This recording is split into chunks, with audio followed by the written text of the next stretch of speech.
तो इस वीडियो में हम लोग बात करने वाले हैं एल ग्लूटामिन की क्या है और बॉडी बिल्डर्स इसको क्यों यूज करते हैं और एक जनरल पॉपुलेशन जो एक जनरल फिटनेस चाहते हैं, बॉडी को शेप में रखना चाहते हैं, ग्रो करना चाहते हैं, क्या उनको इसकी ज़रूरत है या नहीं, आपको लेना चाहिए या नहीं, एक अच्छा ऑप्शन है बाइंग का या नहीं। तो इन सब चीज़ों के बारे में बात करेंगे और साथ ही साथ ये भी जानेंगे बॉडी बिल्डर्स को यूज़ क्यों करते हैं और उसके बेनिफिट्स क्या हैं।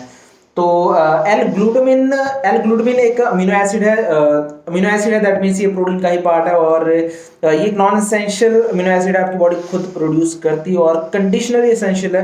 दैट मीन्स कि इन सर्टन केसेस आपको इसका एक्स्ट्रा सप्लीमेंटेशन करना पड़ सकता है डॉक्टर के रिकमेंडेशन पे या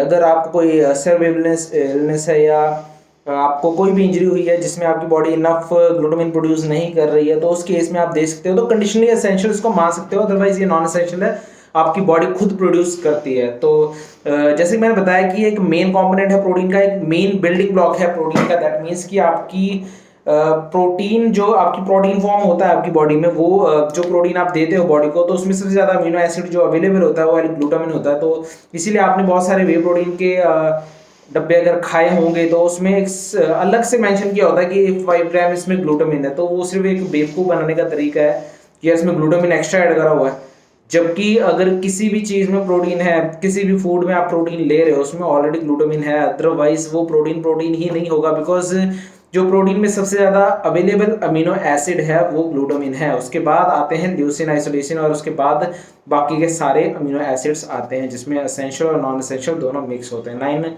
एसेंशियल होते हैं, बाकी के नॉन एसेंशियल होते हैं 11। तो एसेंशियल अमीनो एसिड भी जानते होगे आप, एसेंशियल अमीनो एसिड भी जानते होगे आप। तो एसेंशियल अमीनो एसिड्स होते हैं जो आपकी बॉडी खुद प्रोड्यूस नहीं करती, आप फूड्स के थ्रू लेते हैं। कोई भी फूड जिसमें प्रोटीन है उसमें एसेंशियल अमीनो एसिड है और नॉन एसेंशियल आपकी बॉडी खुद प्रोड्यूस करती है। तो टोटल मिलाकर बात ये है, EAA, ग्लूटामिन, BCAAs, ये सब जितने भी अमीनो एसिड्स आप पढ़ते हो, L-आर्जिनाइन, कार्निटिन, ये सब प्रोटीन में अवेलेबल होते हैं बिकॉज ये प्रोटीन के ही बिल्डिंग ब्लॉक्स हैं और प्रोटीन में ही ये सारे अमीनो एसिड मिलेंगे। ये जब अमीनो एसिड सारे मिलते हैं तब ही प्रोटीन फॉर्म होता है। तो ये बिल्डिंग ब्लॉक है और हम कह सकते हैं ग्लूटामिन को कि ये की बिल्डिंग ब्लॉक है, ये सबसे ज़्यादा अवेलेबल अमीनो एसिड है प्रोटीन में, तो ये सबसे ज़्यादा इंपॉर्टेंट हो जाता है। तो इसका एक एक्सटर्नल सप्लीमेंट हम लोग लेते हैं ज़्यादा बेटर मसल लॉस से प्रिवेंशन के लिए, ज़्यादा जल्दी रिकवरी के लिए।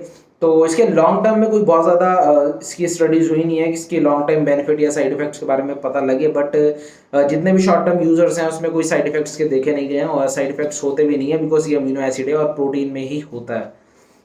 तो बॉडी बिल्डर्स इसलिए यूज करते हैं बिकॉज रिकवरी जल्दी देता है। जैसे कि मैंने बताया कि एक मेन बिल्डिंग ब्लॉक है, मेन अमीनो एसिड है, सबसे ज्यादा अवेलेबल अमीनो एसिड है प्रोटीन में, तो सबसे ज्यादा रिकवरी ये देगा। और ड्यूरिंग वर्कआउट, जैसे कि ये भी अमीनोज है, प्रोटीन का ही पार्ट है, तो ये भी मसल रिकवरी देते हैं आपको सस्टेनेबल बेस पे वर्कआउट करने के लिए, ज्यादा आप अच्छे से कर पाते हो। तो ये सभी चीज़ें आपकी रेगुलर डाइट में, जितनी भी आप प्रोटीन डाइट खाते हो सब में ऑलरेडी अवेलेबल है, बट अगर आप एक्स्ट्रा परचेज करते हो तो आपको एक्स्ट्रा बेनिफिट्स ज़रूर मिलेंगे। तो इस बात का ध्यान रखना कि वेस्ट नहीं जाने वाला है, आपको एक्स्ट्रा बेनिफिट्स ज़रूर मिलेंगे।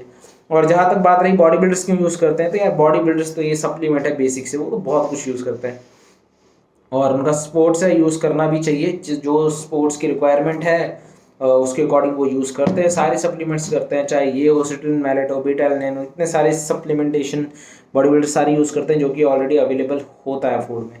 तो एक्स्ट्रा यूज़ करते हैं और उनको एक्स्ट्रा बेनिफिट्स भी मिलते हैं। तो इसके एक्स्ट्रा बेनिफिट यही है कि आपको मसल रिकवरी देता है और बॉडी बिल्डर्स को सबसे जल्दी रिकवरी चाहिए होती है जल्दी ग्रो करने के लिए, तो वो ये सब सप्लीमेंट यूज़ करते हैं। जनरल पॉपुलेशन, एक जनरल पॉइंट ऑफ व्यू से मैं अगर बात करूँ, अगर आप का नॉर्मल कुछ खास गोल्स नहीं है, कुछ खास मसल बिल्डिंग गोल्स नहीं है, आपने फिट रहना है, जस्ट नॉर्मल बॉडी को शेप में रखना है, थोड़े बहुत मसल्स कैरी करने हैं, तो यार आपको ज़रूरत नहीं है। आप रेगुलर जो प्रोटीन डाइट है, एग्स, चिकन या वेगन प्रोटीन कुछ भी आप ले लो, इसकी ज़रूरत नहीं है। अदरवाइज स्टिल अगर आपने यूज़ करना है तो यूज़ कर लो, इसका कोई साइड इफेक्ट भी नहीं है, कोई दिक्कत नहीं है, आप ले सकते हो, आपको रिजल्ट ज़रूर मिलेंगे। ऐसा नहीं है कि वेस्ट जाएगा। तो वेस्ट ऑफ मनी वाला कॉन्सेप्ट नहीं है इधर, जो बहुत सारे लोग बोलते हैं कि वेस्ट ऑफ मनी है, वेस्ट ऑफ मनी है, तो ऐसा कुछ भी नहीं है, आपको इसके बेनिफिट ज़रूर मिलेंगे एज कि ये प्रोटीन का ही पार्ट है।